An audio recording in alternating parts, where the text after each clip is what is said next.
Meher Baba the Avatar. Meher Baba means compassionate father. It is the name given to him, their spiritual master, by a group of his disciples in the early 1920s after signs of his spiritual status became apparent. Today, many thousands of people from every religious tradition regard Meher Baba as the one long awaited, the prophet, the Buddha, the Christ, the Messiah of this age. Most commonly in India, he is referred to as the Avatar, a Sanskrit word meaning descent of God.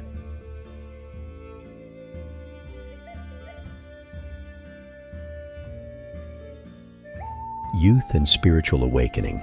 Merwan Shahryar Irani was born to Zoroastrian parents in Pune, a city on the Deccan Plateau of India, on the 25th of February, 1894. His father was a sincere seeker of God, while his mother was a practical, worldly woman. Merwan led a mostly normal childhood. However, after beginning college, he encountered Hazrat Babajan, a centenarian Muslim Qutub who was one of the 5 Sadgurus, or perfect masters of the age.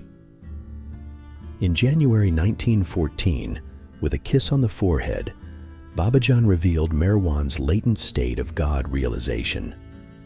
During the following months, he was then inwardly prompted to contact the other 4 perfect masters, Sai Baba of Shirdi, Upasni Maharaj of Sakori, Narayan Maharaj of Kedgaon, and Tajuddin Baba of Nagpur.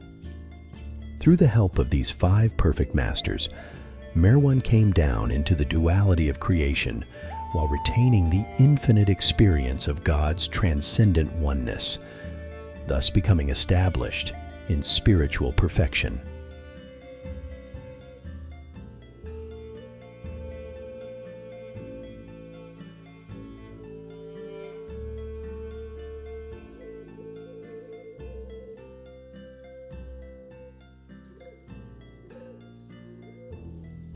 (1920s) Meher Baba's work in silence. By 1921, Meher Baba was recognized as a perfect master and started to gather his first disciples. During the years of their intensive training, he established Meherabad, an ashram community near Ahmednagar, 120 kilometers northeast of Pune.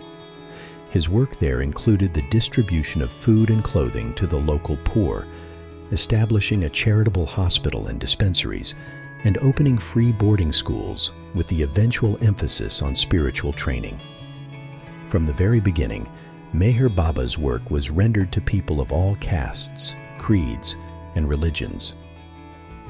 On the 10th of July, 1925, Meher Baba began observing silence, which he maintained for the rest of his life, a period of nearly 44 years.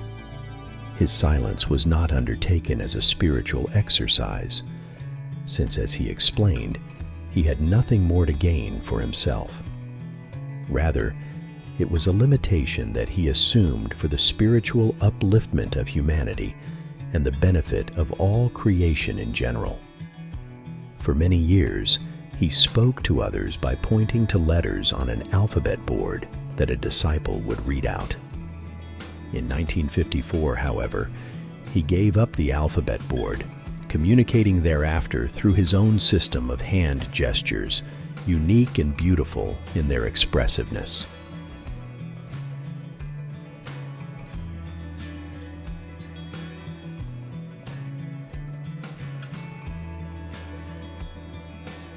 Travels to the West.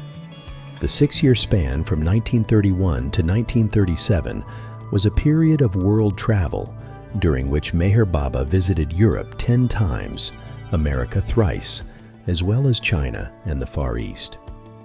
While some of his visits drew press coverage and fanfare, his purpose in coming to the West, as he explained at the time, was not with the object of establishing new creeds or spiritual societies and organizations, but rather to make people understand religion in the true sense. This, he continued, entailed developing that attitude of mind which should ultimately result in seeing one infinite existence prevailing throughout the universe, in attending to worldly responsibilities while remaining detached from results, in seeing the same divinity in art and science, and in experiencing the highest consciousness and indivisible bliss in everyday life. A core group of close Western disciples was attracted to him at this time, and the integration of Eastern and Western perspectives in the light of a transcendent spiritual truth has remained an enduring characteristic and appeal of his message.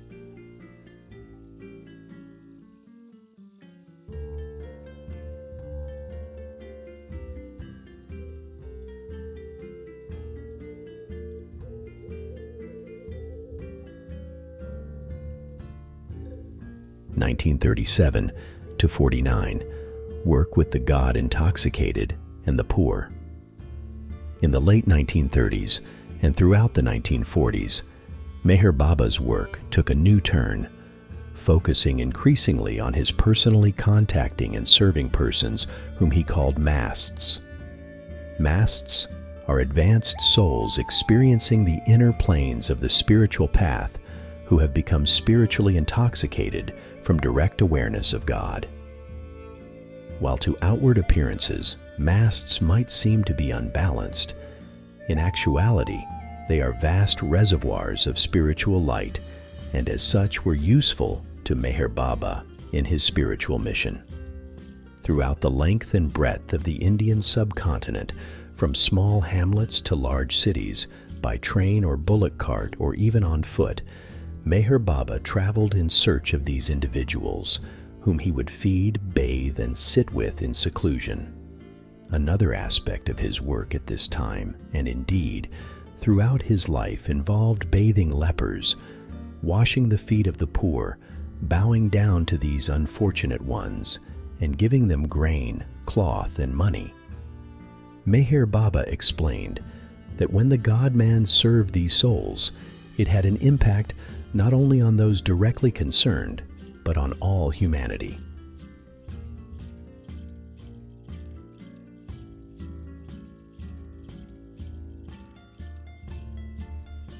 (1949 to 52) The New Life.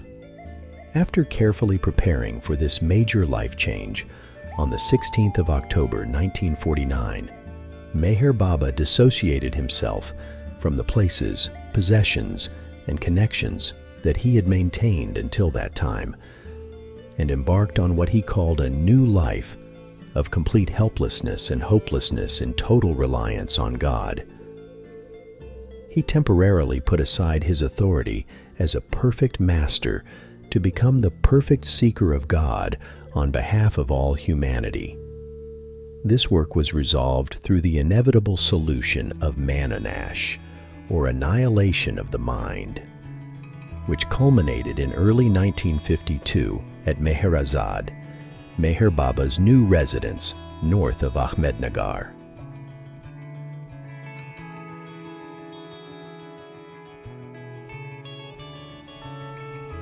Declaration of Avatarhood. After the New Life phase, Meher Baba resumed contact with his old life followers and gave his personal touch to the hundreds of thousands who flocked around him during the mass public gatherings throughout India during this period. In February of 1954, for the first time, Meher Baba publicly declared himself to be the Avatar or Christ of the age. The Avatar is the direct descent of God into human form. Previous avatars known to history include Zoroaster, Ram, Krishna, Buddha, Jesus, and Muhammad. Many of Meher Baba's most significant messages date from the 1950s, including the Highest of the High, Meher Baba's Call, and the Universal Message. God Speaks, Meher Baba's monumental and unparalleled elucidation on the theme of God and creation was published in 1955. Automobile collisions. Meher Baba traveled 3 more times to the west during the 1950s, re-establishing old ties and providing newcomers with the opportunity for his contact. During these visits, he stayed at new centers in Myrtle Beach, South Carolina, and Queensland, Australia, that had been prepared for him by his lovers there.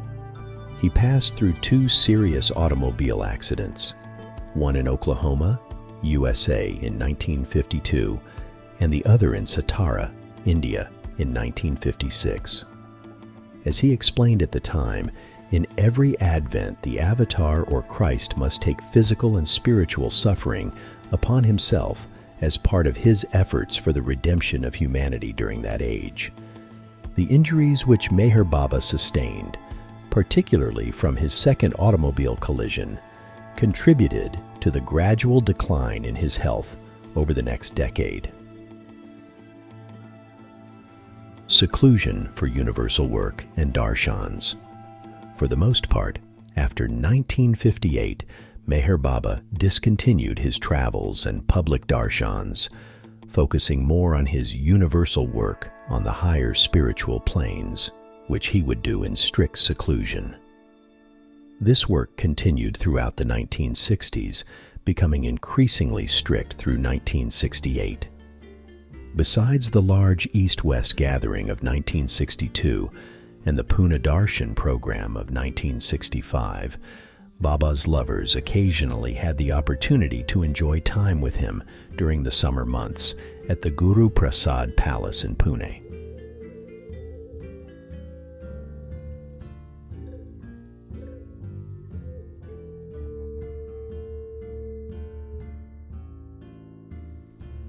Physical death.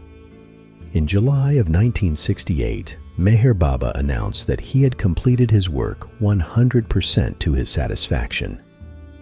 But his health was severely depleted, and 6 months later, on the 31st of January 1969, he dropped his physical form to live eternally in the hearts of all who love him. In keeping with his prior instructions, his body was interred in the crypt on Meherabad Hill, which had been prepared for this purpose 30 years earlier. Today, Meher Baba's tomb shrine at Meherabad is a site of pilgrimage, and thousands of visitors travel from all around the world to pay homage to the one whom they regard as the avatar of the age.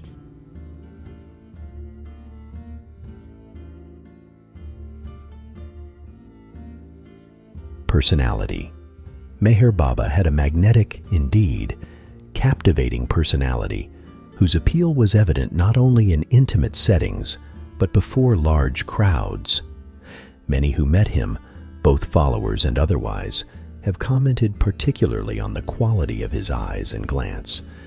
An atmosphere of spontaneity and good humor naturally manifested in his presence, and Meher Baba himself possessed an ease and grace of manner, relating himself with no apparent effort to all types of people on their own levels.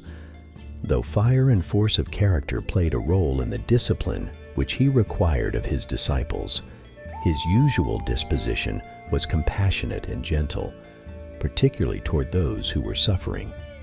There are many testimonials to his ability to inspire enduring love and devotion, particularly in the examples of lifelong service of close associates who stayed the course through extraordinary hardships. The theme of creation. Meher Baba declared that he had come not to teach, but to awaken. Nevertheless, his various messages and books, particularly God Speaks and the Discourses, present a definite and coherent cosmology. God, as he explained, is the sole reality, and the created universe exists only in dream or imagination. The dream of creation originated in the whim of God to know himself. This precipitated an evolution of consciousness in which the drop soul, or Jivatma, identifying with innumerable physical forms and thereby growing in conscious experience, progressed from stone and metal through varied species of the vegetable, worm, fish, bird, and animal kingdoms. In human form, which is the terminus of evolution, consciousness is fully developed. But now the soul experiences the accumulated impressions from the process of evolution of consciousness rather than its own intrinsic God state. This ignorance necessitates further births and deaths through human reincarnation. Still impelled by God's original whim to know himself, eventually the soul turns inward and embarks upon what Meher Baba called the process of involution of consciousness. This involutionary journey leads out of the gross or physical and on through the subtle and mental spheres, that is, the spheres of energy and mind, spanning 7 planes of higher consciousness. The spiritual path culminates on the 7th plane with the experience of divine union or God realization, wherein the soul acquires direct and incontrovertible knowledge of itself as God, the sole being and infinite reality.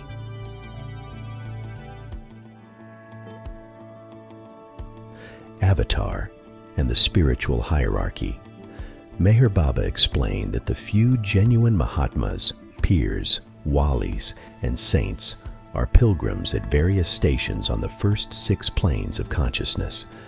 Of the rare ones who attain to the supreme knowledge of realization, there are at all times 5, known as perfect masters, Sadgurus, or Kutubs, who descend again to ordinary human consciousness and perform spiritual duty on humanity's behalf.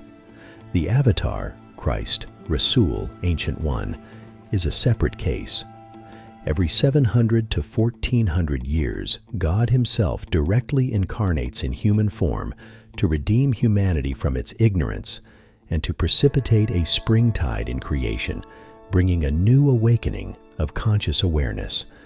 Past avatars known to history include Zoroaster, Rama, Krishna, Buddha, Christ, and Muhammad.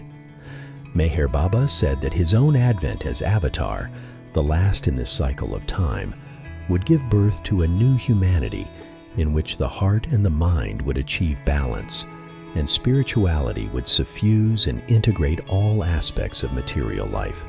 Our age knows not what the love of each of the 5 perfect masters was for Merwan. These 5 divine persons were the ones who were instrumental in bringing God himself to earth. It was they who drew their veil of Vijnani Sanskaras over Merwan for 19 years to hide his divine identity and to protect him until the time was right.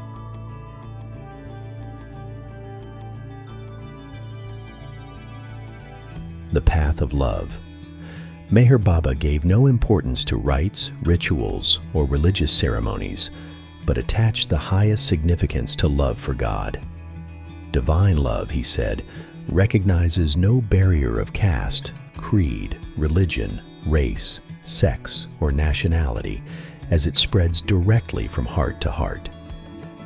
Affirming the validity of all paths to God if sincerely followed, Meher Baba directed his own disciples and followers to lead simple, natural lives of love and honesty, attending faithfully to worldly responsibilities while remembering God or the Master inwardly and dedicating all action to him.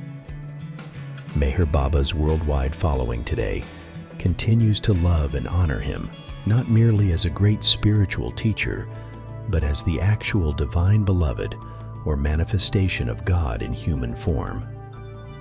Though in keeping with his wish, they have refrained from creating any cult or religion, they maintain the centers that he established at Meherabad in India, at Myrtle Beach in the United States, in Woombi, Australia, and other centers elsewhere, which host visitors and serve as points for the dissemination of his message of love and truth.